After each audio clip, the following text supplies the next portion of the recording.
মাঘ মাসের শেষ সময়ে রাজধানী ঢাকার আবহাওয়ায় ধীরে ধীরে শীতের আমেজ কমতে শুরু করেছে। বাংলাদেশ আবহাওয়া অধিদপ্তর জানিয়েছে, আজ ঢাকা ও পার্শ্ববর্তী এলাকায় আকাশ আংশিক মেঘলা থাকতে পারে এবং আবহাওয়া শুষ্ক থাকার সম্ভাবনা রয়েছে। একই সঙ্গে দিনের তাপমাত্রা সামান্য বাড়তে পারে।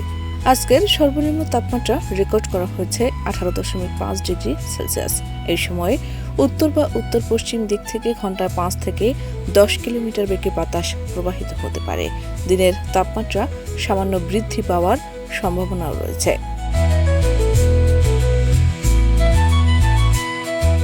আবহাওয়া অধিদপ্তর আরও জানিয়েছে, গত 24 ঘন্টায় ঢাকায় কোনো বৃষ্টিপাত হয়নি। আজ সূর্যাস্ত হবে সন্ধ্যা 5:51 এবং আগামীকাল সূর্যোদয় হবে ভোর 6:34।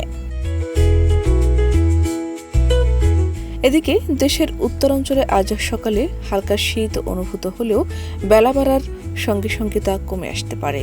রংপুর, রাজশাহী ও আশপাশের এলাকায় আকাশ আংশিক মেঘলা থাকতে পারে এবং আবহাওয়া শুষ্ক থাকবে। এসব অঞ্চলে রাত ও দিনের তাপমাত্রা সামান্য বাড়ার সম্ভাবনা রয়েছে। অন্যদিকে সারা দেশের আজকের সম্ভাব্য পূর্বাভাসে জানানো হয়েছে, অস্থায়ীভাবে আংশিক মেঘলা আকাশ সহ সারা দেশে আবহাওয়া শুষ্ক থাকতে পারে। একই সঙ্গে সারা দেশে রাত ও দিনের তাপমাত্রা সামান্য বাড়ার সম্ভাবনা রয়েছে।